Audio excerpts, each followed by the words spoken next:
the sale, Mhm. how does it finally come about? Yeah. What's the So, impetus? so in 2024, especially leading up after, some of the team's struggles and, as I mentioned, people describing seeing Jeannie change. I was told that Jessie Buss started to get a sense, and the two siblings, younger siblings, that she might sell. And this was in 2024. She had always been the swing vote, mind you.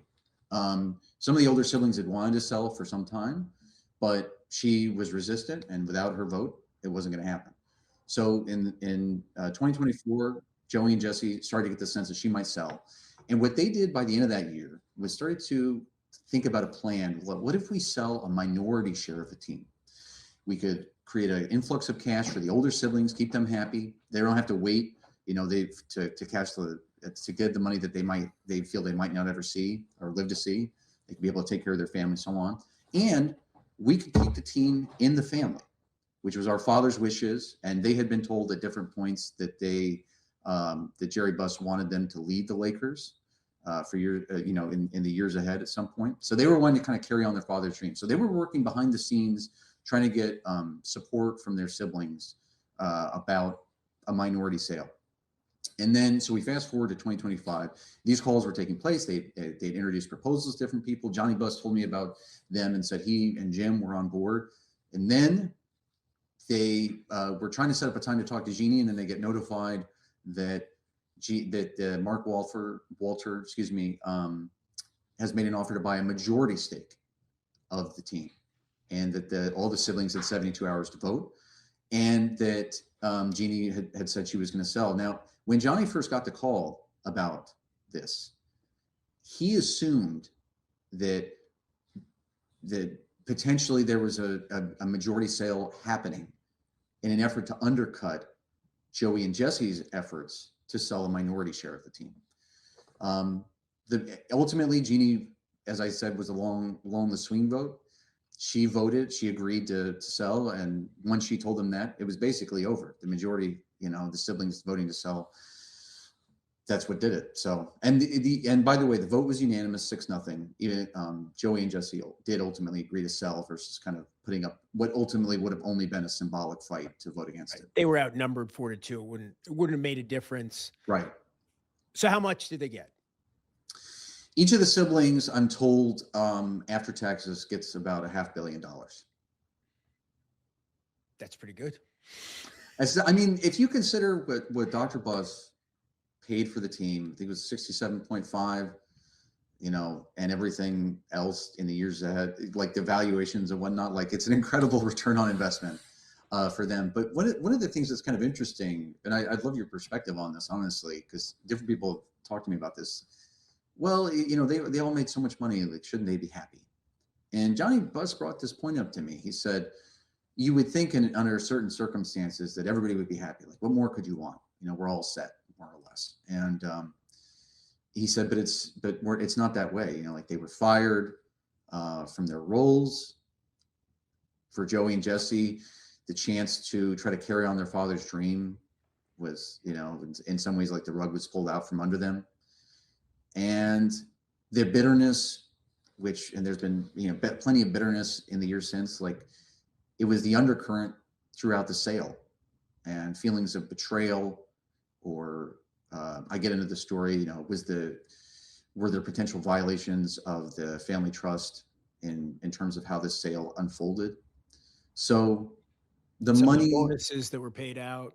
Right. So the money doesn't necessarily make those feelings go away. I don't know if that makes sense. No, it totally makes sense. I mean, you see it in all kinds of uber rich families, right? Where you would think there's enough to go around to make everybody happy. Again, we could talk about the Murdochs again, right? We could talk about fictional families. We could talk about real family. All that money, is not going to increase harmony. It typically destroys harmony. Yeah. And, there are counter examples as well, but nobody's going to feel bad for them. And certainly you don't suggest that we should, when they're walking away, each of them after taxes with $500 million. But, is there something this speaks to? This is now 13 years almost exactly since Jerry Buss's death. He had this vision for, my family continuing to control this marquee gem of a franchise forever, in perpetuity. And we see how it falls apart. But isn't it kind of inevitable the way that he set it up that at some point somebody's going to want to cash out, and then at some point somebody else. And once you get four people want to cash out, that's it, right? That's just the story. It was always, yeah. I mean, an argument can be made that it was always going to end in some way like this. I mean, certainly, look, if you look at the way things have played out in the years previous, I mean, this falls in line, right? It's the same, it's the same kind of thing, just in a different way. I think, something that Johnny and Janie said to me was, well, it didn't feel, it felt like in some ways they referred to it potentially as more of a negotiation between Jeannie and Mark Walter that didn't involve the other siblings. Right. I heard some people say like that wasn't necessary. Like we all could have been included on this and tried to figure things out. And maybe they don't get fired, and Jeannie isn't the only one. They didn't have to vote for it too. I mean, right. And Janie told me that Jeannie doesn't have a mean bone in her body, so she defended her sister as well at the same time. Yeah, that's correct. And so there's a lot of complicated feelings with how all this went down. And for some of them, certainly on the older end, they're just trying to move on to the next chapter of their life, thinking about setting up their own families and things like that.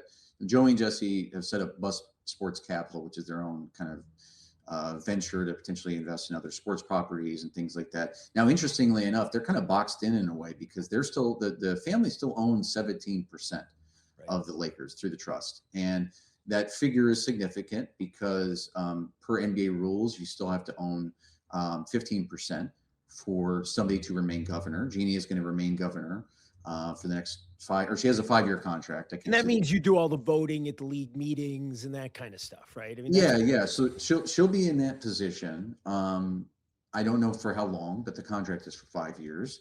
And but for as long as the family maintains that 17% ownership, Joey and Jesse can't work for another NBA team. And so they kind of have to figure out their next steps in a way, but it's not going to be with the Lakers, at least in the interim.